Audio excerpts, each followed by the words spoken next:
গরম ভাতের সাথে এই রেসিপিটা একবার না খেলে বুঝতে পারবেন না যে এর কী স্বাদ।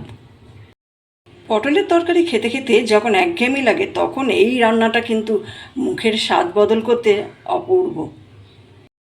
নমস্কার বন্ধুরা, সংসারের রীতিকথায় সবাইকে স্বাগত জানিয়ে আমি তনুশ্রী চলে এসেছি নতুন একটা রেসিপি নিয়ে। মানেই তো বাজারে শুধু পটল, চারিদিকে পটলের ছড়াছড়ি। কিন্তু এই পটল খেতে খেতে যখন একঘেয়েমি লেগে যায় তখন সেই পটলটাই যদি একটু অন্যরকমভাবে রান্না করা যায় তাহলে কিন্তু মুখের স্বাদ বদলা হয়, খেতে তো ভালো লাগেই। তাহলে চলুন সঙ্গে থাকুন, দেখতে থাকুন যে আজকে পটলটা আমি কিভাবে রান্না করছি।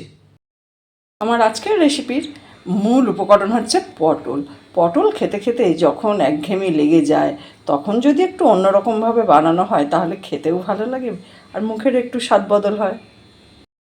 প্রথমে আমি পটলগুলো খোসা ছাড়িয়ে নেব।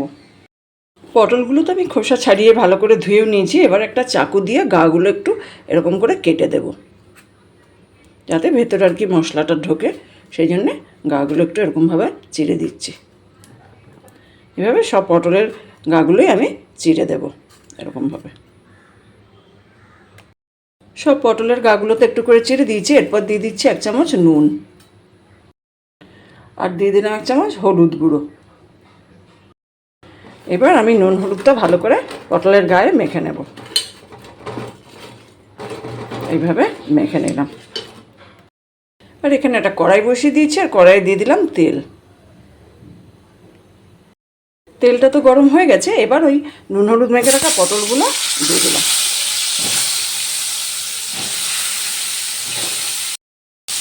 পটলগুলো একটু ভালো করে ভেজে নেব। পটলগুলো যতক্ষণ ভাজা হচ্ছে ততক্ষণ আমি মশলাটা বানিয়ে নিই।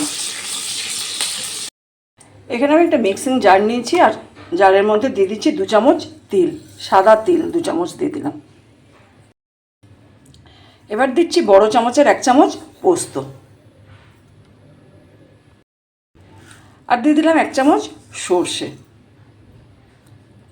এবার এই সর্ষে, তিল আর পোস্ত আমি একসাথে পেস্ট বানিয়ে নেব। পটলগুলো তো ভাজা হয়ে গেছে। এবার আমি পটলগুলো তেল থেকে তুলে নিচ্ছি। সব পটলগুলো আমি তুলে নিলাম। এবার ওই কড়াই দিয়ে দিলাম একটু সর্ষের তেল, 2 চামচ সর্ষের তেল দিলাম। তো গরম হয়ে গেছে। এবার আমি দিয়ে দিচ্ছি 1/2 চামচ কালো জিরে, আর দিয়ে দিলাম একটা কাঁচা লঙ্কা। এবার যে আমি মশলাটা পেস্ট করে রাখলাম তিল, পোস্ত আর সর্ষে দিয়ে, সেটা দিয়ে দিলাম। দিয়ে একটু ভালো করে কষিয়ে নেব। এবার দিয়ে দিচ্ছি একটু লঙ্কা গুঁড়ো। এবার দিয়ে দিচ্ছি একটু জল। ওই মশলার বাটিটা ধুয়ে একটু জল দিলাম। এবার দিয়ে দিচ্ছি ভেজে রাখা পটলগুলো। এবার দিয়ে দিলাম স্বাদ অনুযায়ী নুন। এবার আমি দিয়ে দিচ্ছি 2 চামচ টক দই, একটু ভালো করে ফেটিয়ে নিয়েছি, দিয়ে ওপর থেকে দিয়ে দিলাম। এবার দিয়ে দিচ্ছি সামান্য একটু চিনি। টক দইটা দিলাম তো তাই একটু চিনি দিলাম, খুবই সামান্য। এবার উপর থেকে একটা কাঁচা লঙ্কা চিড়ে নিয়ে দিয়ে দিলাম। এবার উপর থেকে দিয়ে দিচ্ছি 1 চামচ সর্ষের তেল। এবার আমি গ্যাসটা অফ করে দিয়ে দেখাচ্ছি। একদম রেডি হয়ে গেল তিল পোস্ত পটল। এইভাবে আপনারাও বাড়িতে একদিন বানিয়ে দেখতে পারেন। গরম ভাতের সাথে দুর্দান্ত খেতে লাগে। আর হ্যাঁ, এটা পোলাওয়ের সাথেও কিন্তু ভীষণ ভালো লাগে খেতে। দেখুন কত সুন্দর দেখতে লাগছে, কতটা লোভনীয় লাগছে, আর কত কম সময়ে হয়ে গেল, আর এমন কিছু বেশি উপকরণও নেই। আর এই রান্নাটা খেতে কিন্তু ভীষণ ভালো লাগে। শুধু যে এটা গরম ভাতের সাথে খেতে ভালো লাগে তা কিন্তু নয়, এটা পোলাওয়ের সাথেও খেতে খুব ভালো লাগে। আমার রেসিপিটা ফলো করে আপনারাও বাড়িতে একদিন বানিয়ে দেখতে পারেন। বাড়িতে বানালে কেমন হয়েছে জানাবেন, ভালো লাগলে একটা লাইক দেবেন। যারা এখনও আমার চ্যানেলটা সাবস্ক্রাইব করেননি তাদের অনুরোধ করব আমার চ্যানেলটা সাবস্ক্রাইব করে নেওয়ার জন্য।